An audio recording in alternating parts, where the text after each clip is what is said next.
안녕하세요. 좋은정치 시민네 TV 시민참견 손문선입니다. 오늘은 전국적으로 유명한 인물을 모셨습니다. 공익법률센터 농본 대표이신 하승수 변호사님을 모시고 이야기를 나눠보겠습니다. 하승수 변호사님께서는 공인회계사이기도 하고요. 전에는 참여연대 협동사무처장으로 근무하시면서 소액주주운동, 예산감시운동, 조세개혁운동을 이끌었습니다. 현재는 세금도둑 잡으라 공동대표로도 활동하고 계십니다. 변호사님 안녕하세요. 네, 안녕하세요. 초대해 주셔서 감사합니다. 감사합니다. 멀리 익산까지 오셔서 귀한 시간 내주셔서 감사드리고요. 아유, 아닙니다. 공익법률센터 농본 대표를 현재 맡고 계시잖아요. 네. 먼저 농본에 대해서 소개 좀 부탁드리겠습니다. 네, 농본의 뜻을 많이 물어보시는데 농자천하지대본, 농사가 제일 중요하다 그런 뜻을 따서 이제 농본이라고 저희가 단체 이름을 지었고 2021년에 창립해가지고 이제 올해 4년 차입니다. 주로 하는 일은 이제 전국의 농촌 지역에서 찾아오는 주민들 도와드리는 법률적으로 좀 어려운 부분들을 도와드리는 일을 하고 있고 뭐 개인적인 문제를 도와드리진 않고요. 마을이나 읍면 단위에서 뭐 난개발이나 환경오염 시설 들어오려고 해가지고 반대 운동하는 그런 주민들을 많이 도와드리고 또 법제도 개선 같은 걸 위해서도 좀 활동을 하고 있습니다. 변호사님을 보면 국내의 어려운 문제는 다 짊어지고 있는 것 같아요. 네. 제가 알기로는 지역, 특히 농촌 지역의 난개발 관련해 농본으로 찾아오는 민원이 굉장히 많다고 얘기를 네. 들었고 우리 농촌 주민들이 주로 어떤 문제로 피해를 보고 계시나요? 그러니까 이제 서울이나 대도시에서는 없는 문제들이죠. 뭐 가령 석산 개발 때문에 뭐 소음 진동 피해 심각한 마을들이 있고 또 산업 폐기물, 뭐 의료 폐기물 매립하거나 소각하는 시설들 또 굉장히 유해한 재활용 또 공장들 이런 시설들이 농촌으로 많이 들어오다 보니까 그런 문제 때문에 찾아오시는 분들이 많아서 뭐 경상남도, 경상북도, 전라남도, 전라북도, 강원도, 충청도 제주도 빼고는 지금 저희가 도와드리는 지역들이 한 4, 50군데 정도 많네요. 됩니다. 예, 엄청나게 많고 점점 많아지고 있습니다. 농본이 조금 인지도가 생겨가지고 많은 분들이 도움을 요청하시는데 거의 다 비슷합니다. 일도 잘하시고 도움도 많이 되니까 찾아가는 거 아니에요? 예, 뭐 하여튼 저희가 이제 나름 노하우가 쌓여가지고 반대 운동에서는 국내에서는 저희가 최고라고 생각하는데, 그러니까 이게 주민들 입장에서는 자기 동네나 마을을 지키려고 하는 거고, 근데 이게 어느 날 갑자기 이런 시설들이나 막 난개발 사업들이 추진되고 환경오염 사업이 추진되는 주민들 입장에서는 어떻게 대처해야 될지를 모르시니까 법도 모르고 행정도 모르고 그런 걸 저희가 좀 도와드리는 역할을 하고 있습니다. 환경이 좋아야 할 지역에 주민들의 건강을 해칠 수 있고 환경을 파괴하는 시설들이 이렇게 우후죽순처럼 들어오는 이유가 뭐라고 보십니까? 그러니까 이제 제가 서울 가면 되게 억울하다는 생각이 드는 게 서울에는 가령 의료 폐기물 소각하는 소각 시설이 하나도 없거든요. 대형 병원은 많은데. 근데 시골 농촌에 사람도 별로 없는데 의료 폐기물 소각장을 여러 군데서 지금 추진하고 있습니다. 영리 업체들이. 그럼 이 업체들은 이제 서울 폐기물을 실어 나르는 분들 경상북도까지도 실어 나르고 이러는데 그럼 왜 경상북도 그 산골까지 와가지고 의료 폐기물 소각장 하려고 하느냐? 물류 비용도 많이 들어가는데 이유는 간단합니다. 인구가 적고 고령화되어 있으니까 반대가 약할 것 같다. 땅값도 싸고. 땅값도 싸고. 네. 그 이유 때문에 제가 지금 도와드리는데도 뭐 강원도 영월, 뭐 경상북도 안동 이런 데 지금 의료 폐기물 소각장을 막 업체들이 추진하고 있거든요. 근데 의료 폐기물만이 아니라 뭐 다른 산업 폐기물, 지정 폐기물도 전부 그냥 이 대도시 인근에서 처리를 안 하고 또는 공단 인근에 처리를 안 하고 전부 이렇게 비수도권 지역, 농촌 지역으로 많이 밀려들고 있는 그런 양상입니다. 전국적인 사안을 접하다 보면 여러 사례가 있겠지만 난개발로 지역 갈등을 겪고 있는 뭐 대표적 사례나 뭐 주민들의 힘으로 뭐 이겨낸 사례 뭐 이런 거 있으면 소개 좀 해주시죠. 최근에 이제 주민들이 좀 저희도 좀 도와드리고 주민들도 열심히 해가지고 지역을 지켜낸 사례들은 많이 좀 생기고 있습니다. 충청북도 괴산의 어느 면 같은 경우는 산업단지하고 산업폐기물 매립장이 들어오려고 했는데 주민들이 반대 운동하고 뭐 심지어는 군수 낙선 운동까지 해가지고 그래서 지금은 이제 그걸 다 백지화하고 지역을 좀 좋게 만들기 위해 가지고 이렇게 좀 정부 지원 사업도 받아가지고 뭐 귀농 귀촌인을 위한 주택도 짓고 뭐 이렇게 여러 가지 좋은 사업들을 많이 또 뭐 악취를 풍기는 축사도 좀 정리하고 이런 사업들을 하고 있는 그런 사례도 있고요. 최근에는 이제 경상북도 영주에 납 2차 재련이라고 하는 유해 공장이 들어오려고 해가지고 영주 시민들 한 3,000명이 영주 역사상 처음이라고 하더라고요. 영주가 워낙 보수적인 지역이니까. 근데 3,000명이 영주역 광장에서 3번 시위를 했는데, 그러니까 이게 지금 영주시가 원래는 허가해 주려고 하다가 지금 불허가 쪽으로 입장을 바꿨습니다. 바꿔가지고. 그래도 뭐 업체하고 소송은 해야 되긴 하지만 그래도 시민들의 힘으로 좀 지역을 지켜내고 있는 그런 사례도 있습니다. 저도 영주역 광장에 갔는데 깜짝 놀랐습니다. 영주 같은 지역에, 보수적인 지역에서 이렇게 수천 명이 모일 수 있구나, 자발적으로.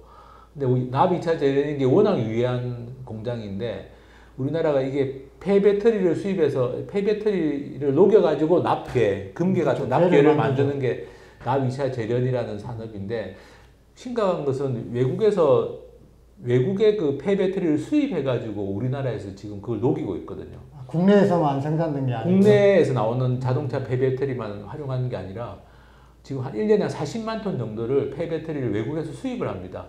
외국에서는 이게 미국, 일본 같은 데서도 유해 산업이라서 안 하려고 하는데, 우리나라가 한 40만 톤을 수입해가지고 국내에서 이거를 폐배터리를 녹여가지고 납괴를 만드는데, 이게 어마어마한 유해 산업이더라고요. 저도 잘 몰랐는데 이번에 보니까 너무 큰 유해 산업인데, 이런 걸 이제 영주 시민들도 잘 모르는 상태에서 막 인허가가 진행된 겁니다.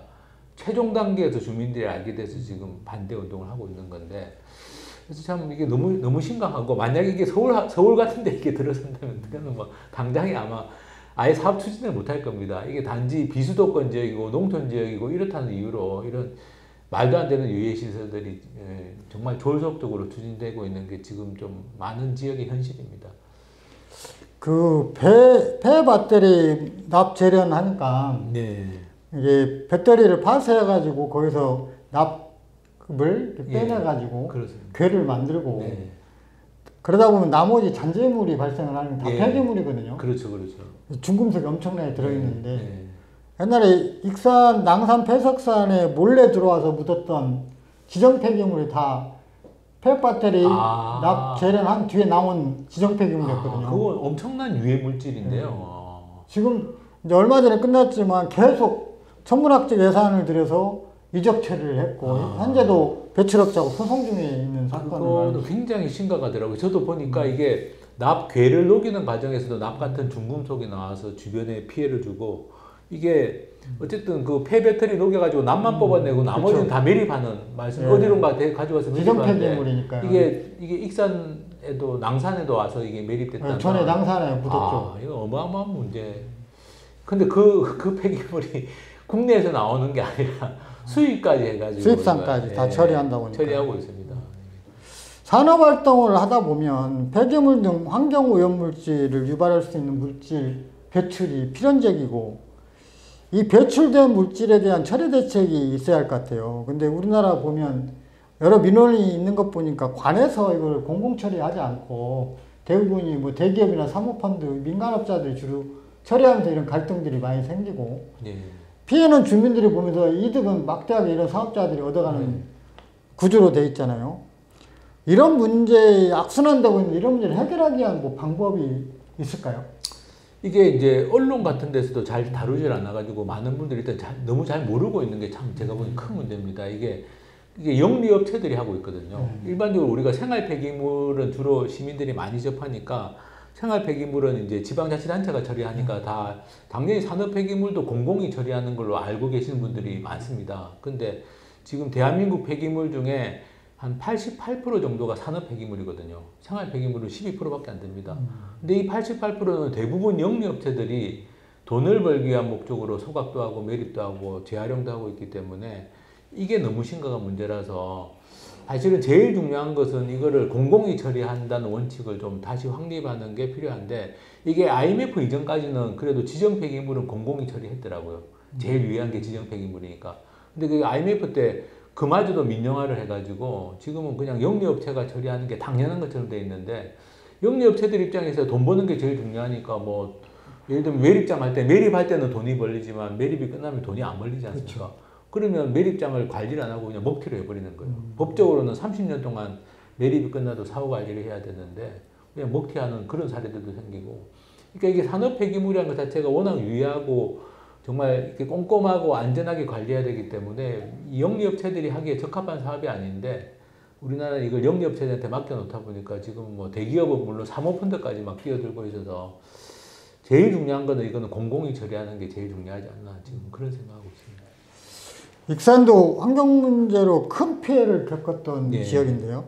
잘 아시겠지만 장전마을 환경피해 예. 사건, 마을 주민 33명이 암에 걸렸죠. 당산 배석산 지정 폐기물 불법 매립 사건은 예. 아직도 좀 이적 처리를 하고 있는 상황인데 예산도 천문학적으로 예. 들어가 있어요.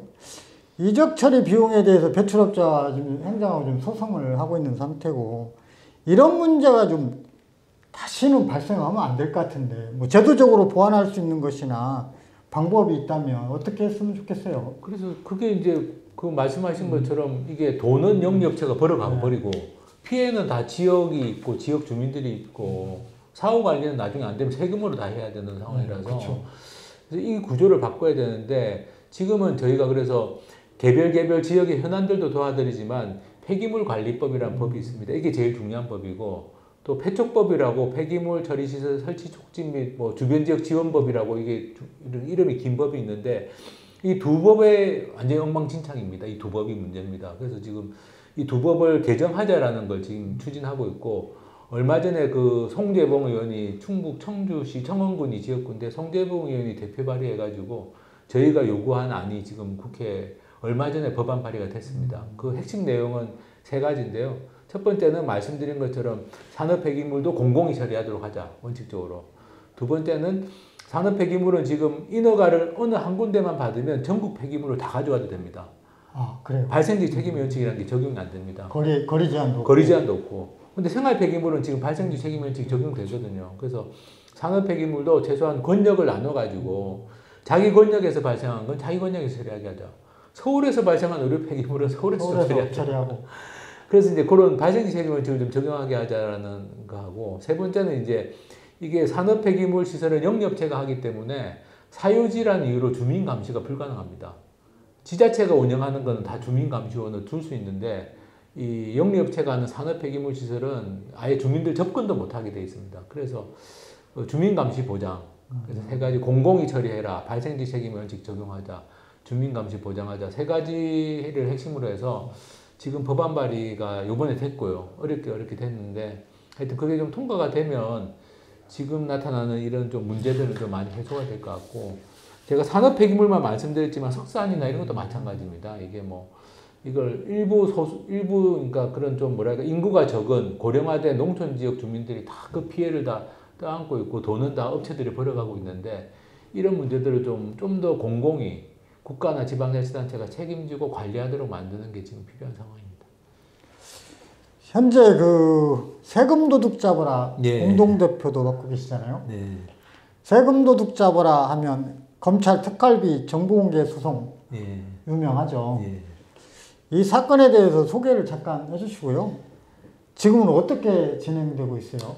지금 검찰 특수활동비라는 게 이제 워낙 문제가 많이 됐죠. 네, 왜냐면 그렇죠. 현금으로 그냥 펑펑 쓰고 증빙도 안 남기고 제대로 그게 문제가 됐는데 어쨌든 2023년 4월 달에 대법원까지 가서 이겼습니다. 소송을 이겨가지고 6월 달에 자료를 받았고요.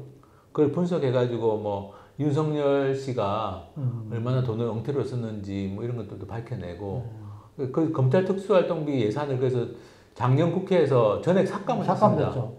근데 그게 지금 얼마 전에 이재명 정부 들어와서 매우 실망스럽게도 다시 부활을 한 상태라서 아직 쓰지는 못하고 있습니다. 조건이 이제 검찰개혁 될 때까지는 못 쓰게 부대 조건을 달았기 때문에 쓰지는 못하고 있는데 어쨌든 지금 검찰 특수활동비 문제가 완전히 정리된 게 아닙니다. 이게 정보 공개되고 전액 삭감이 되면 끝나야 되는데 다시 부활할 가능성도 아직도 있고 그리고 저는 또 아직도 지금 검찰하고 소송을 하고 있습니다.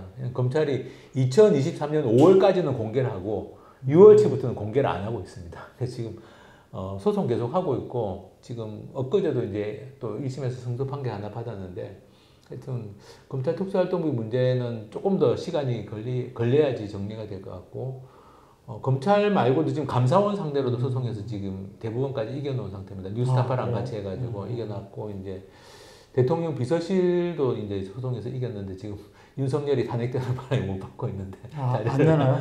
왜냐하면 이게 대통령이 탄핵되면 대통령 기록관으로 기록이 다 넘어가 버려가지고 그러니까. 자료가 없어가지고 못 받고 있는데 하여튼 그런 권력기관 지금 예산감시운동 계속하고 있고 최근에는 지방의회 해외 연수 작년 12월에 국민권익위가 그 발표를 했는데 지방의회에서 그 국외 연수가 할 때 항공료 조작 같은 걸 통해서 뭐 세금을 빼돌리는 게 뉴스를 통해서 봤습니다. 네. 아주 심각한 문제인데 그래서 지금 그 어느 지방의회가 얼마의 그 세금을 빼먹었는지 항공료 조작으로 그걸 지금 국민권익위 상대로 또 그것도 정보공개 소송을 지금 하고 있고 그것도 좀 진실을 최대한 밝혀서 많이 알리려고 지금 노력하고 있습니다. 예. 지역에서도 지방자치단체 세금 감시 활동이 필요하잖아요. 제대로 감시하기 위해서 좀 이거 분야가 좀 전문 분야이긴 한데 시민들이 내는 세금 어느 분야를 좀 집중적으로 봐야 제대로 감시할 수 있는지 뭐 노하우가 있다면 한 말씀 해주시죠. 저는 요즘에 그 계약 정보 시스템이라는 게 지자체마다 네. 다 있습니다. 또 지자체 홈페이지에 들어가서 볼 수도 있고 따로 계약 정보 시스템이 있기도 한데 거기 들어가면 모든 지자체가 하는 공사, 구매, 용역 계약이 다 나와 있거든요. 어느 업체하고 얼마를 했는지, 수의 계약을 했는지, 입찰을 했는지. 근데 그거를 제대로 활용해서 감시하는 시민단체나 언론이 아직은 많지가 않습니다. 지금 익산도 아마 계약 문제 때문에 지금 뭐 최근에 문제가 터진 게 하나 있는 걸로 알고 있는데 사실은 계약 감시, 예산 감시 중에서도 계약 감시도 저는 굉장히 중요한데 이게 정보가 다 공개되고 있기 때문에 지역에 있는 분들은 또 정보가 있지 않습니까? 뭐 소문도 있고 그래서 사실은 계약 감시 같이 이렇게 좀 이미 공개되어 있는 자료들을 활용해도 굉장히 많은 예산 감시를 할 수 있고 문제를 좀 발견할 수가 있고 또 이제 제가 많이 활용하는 건 정보공개 청구는 우리 모든 국민들의 권리이기 때문에 그 open.go.kr이라는 사이트가 있습니다. 그 정부가 운영하는 정보공개 시스템의 사이트에 들어가 가지고 정보공개 청구를 할 수 있습니다. 뭐 익산시만이 아니라 전국의 모든 공공기관 상대로 할 수 있기 때문에 공개되어 있는 자료도 좀 잘 활용하시고 정보공개 청구도 좀 잘 활용하시고 그러면 아마 대한민국이 좀 더 깨끗하고 부정부패나 예산 낭비가 없는 사회가 되지 않을까 싶습니다. 예, 알겠습니다. 오늘 방송은 농본활동 앞으로 계획에 대해서 좀 듣고요. 지금 보니까 농촌 난개발 문제 해결 활동도 하고 계시고 면자치권 확대를 위한 활동을 좀 주기차게 하고 계시잖아요. 네. 그것도 좀 소개를 좀 해주시죠. 저희가 이제 농본 활동을 이제 하다 보니까 이게 이제 껌껌이 난개발이나 환경오염에 반대하는 거 가지고는 한계가 있다. 그리고 주민들이 제일 문제 제기를 하는 게 아니 주민들이 동의하지 않는데 어떻게 이런 환경오염 시설이 들어올 수가 있냐. 인허가 할 때요. 예, 인허가 할 때. 그리고 면 전체가 반대하는데도 그냥 군에서 밀어붙이는 경우도 있습니다.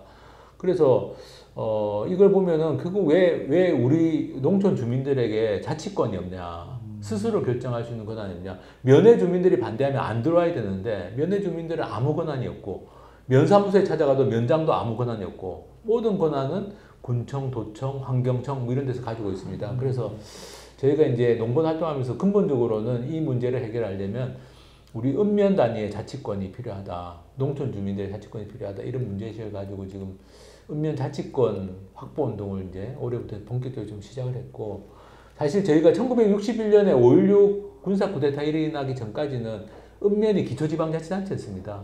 익산 같은 경우도 예전에 익산군 시절 익산군이 1961년까지는 군이 아니라 그 밑에 있는 읍면이 다 기초지방자치단체였거든요. 그걸 이제 1961년에 5.16 쿠데타 직후에 이거를 다 통폐합을 해서 군을 지방자치단체로 만든 거라서 지금 뭐 예전처럼 그렇게 완전한 형태의 기초지방자치단체까지는 안 되더라도 최소한 읍이나 면에 있는 주민들이 계획을 세울 수 있고 그리고 우리 지역에서 들어오면 안 된다고 생각하는 것들을 반대할 수도 있고 또 읍면에 지금 필요한 여러 가지 뭐 교통이나 의료나 주택이나 뭐 여러 가지 이제 지금 워낙 인구가 줄다 보니까 생활 기반이 많이 좀 축소된 위축된 상황인데 우리 읍면에 좀 주민들의 삶의 질을 개선하기 위해서 필요한 일들도 좀 할 수 있도록 읍면의 자치권을 좀 보장하자라는 운동을 지금 열심히 하고 있습니다. 네, 알겠습니다.